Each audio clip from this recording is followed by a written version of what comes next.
Good morning to class 9th and 10th student of Saint Joseph school है। आज हम लोग साहित्य सागर के कविता भाग की ओर चलेंगे। पाठ नंबर 3 स्वर्ग बना सकते हैं। जो कवि हैं वो रामधारी सिंह दिनकर जी। तो समय को जाया न करते हुए हम लोग पहले कवि के बारे में जानने का प्रयास करते हैं।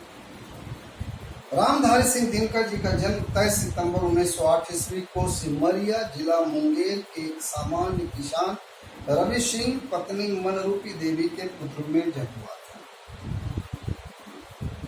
वे आधुनिक युग के श्रेष्ठ वीर रस के कवि के रूप में जाने जाते हैं।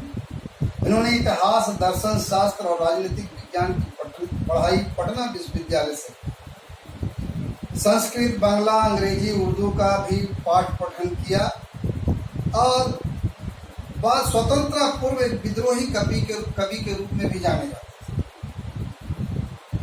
वे छायादार कवियों की पहली पीढ़ी के कवि थे। इनके कविताओं में ओज, विद्रोह, आक्रोश, क्रांति की पुकार है। दूसरी और कोमल संग्रामिक भावनाओं का अभिव्यक्ति है। इन्हें ज्ञानपीठ पुरस्कार, पद्म विभूषण और साहित्य अकादमी पुरस्कार भी मिले। अब हम चलते हैं उस पाठ के और स्वर्ग बना सकते हैं। ये जो रचना है महाभारत के कुरुक्षेत्र से लिया गया है। महाभारत युद्ध के उपरांत धर्मराज युधिष्ठिर भीष्म पितामह के पास जाते हैं और भीष्म पितामह उन्हें एक उपदेश देते हैं। यह उपदेश उनका अंतिम उपदेश होता है और उसे समझाते हुए कहते हैं, क्या कहते हैं? चलते हैं कविता। धर्मराज यह भूमि किसी की नहीं, कृत है दासी, है जन्मना समान परस्पर इसके सभी निवासी। प्रस्तुत पंक्तियों के माध्यम से कवि रामधारी सिंह दिनकर जी कहते हैं कि यह धरती किसी की खरीदी हुई नहीं है। कोई खरीद करके इसे दासी नहीं बना लिया, अपना नहीं बना लिया है। इस पर हर कोई जन्म लेने वाला सभी एक समान है। सब इस धरती के अधिकारी हैं, सभी इस धरती के निवासी हैं। सबको मुक्त प्रकाश चाहिए, सबको मुक्त समीरण, बाधा रहित विकास, मुक्त आशंकाओं से जीवन। कभी कहते हैं सभी को खुला आसमान चाहिए, जिससे वे धूप और चांदनी सभी को समान, सभी का समान आनंद ले सके। न तो चांद पर किसी का प्रभाव है, ना ही किसी सूरज पर प्रभाव है। हर कोई को रोशनी और जो शीतलता प्रदान होता है।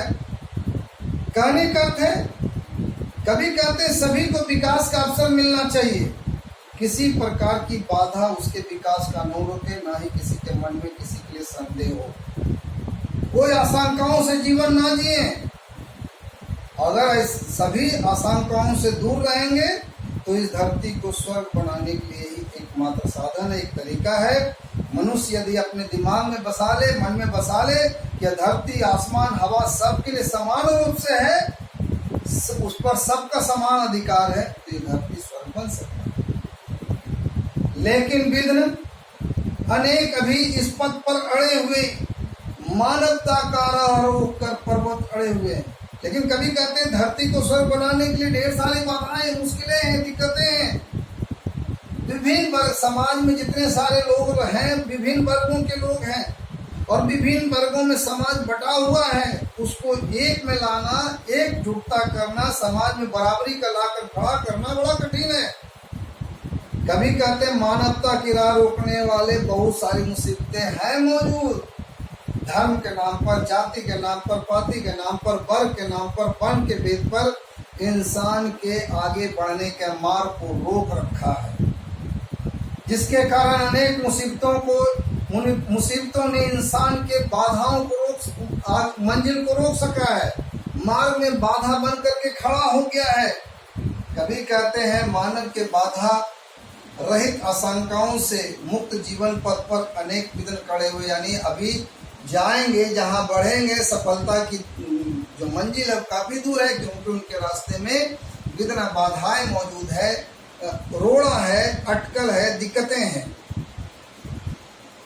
न्यायच्युत सुख सुलभ नहीं जब तक मानव को चैन कहाँ, धरती पर शांति कहाँ इस भव को। कहते हैं जब तक मनुष्य को न्याय रूपी सुख नहीं मिलता है, जब तक न्यायपूर्ण का सुख प्राप्त नहीं होता है, तब तक उसे चैन नहीं आएगा, आराम से नहीं सोएगा। इसलिए कभी कहता कि ऐसे संसार का निर्माण होना चाहिए, ऐसी दुनिया बननी चाहिए जहाँ सभी को न्याय का सुख मिले, चैन और न्याय का सुख मिलेगा, तभी से लोग सुख चैन से जी सकेंगे, शांति से जी सकेंगे। जब तक मनुष्य का यह सुख भाग नहीं सम होगा, शामित नहीं होगा, कोलाहल संघर्ष कभी नहीं कम होगा, संघर्ष नहीं कम होगा। कभी का मानना है जब तक जीवन में समता का सुख नहीं होगा, तब तक मनुष्य के मन में असंतोष भरा रहेगा। असंतोष के कारण अशांति बनी रहेगी, लोग लड़ते झगड़ते रहेंगे। अन्याय के विरुद्ध मानवता का आंदोलन का शोर तब तक कम नहीं होगा जब तक प्रकृति के साधनों को समान रूप से सभी को नहीं मिलेगा।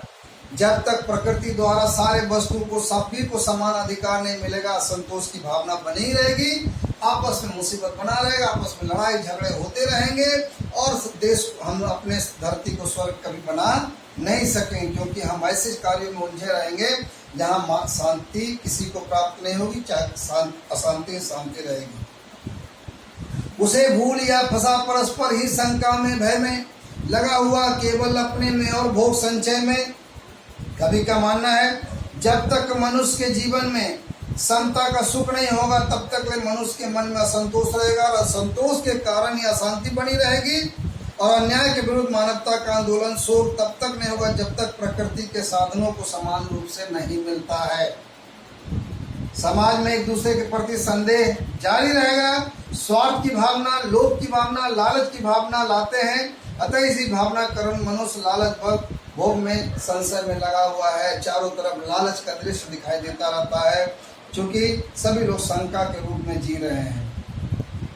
प्रभु के दिए हुए सुख इतने है विकीर्ण धरती पर, भोग सके उन्हें जगत में कहाँ भी इतने न। कभी का कहता ईश्वर ने मनुष्य को बहुत सुख सुविधा दिया है, वन पर्वत नदियाँ धरती, सोना उगलने वाली कृषि भूमि सोना चांदी जल मिट्टी पेड़ पौधे सारे साधन दिए गए हैं, कोई चीज की कमी नहीं। अर्थात कभी कहते हैं कि ईश्वर ने मनुष्य को सब कुछ दिया है।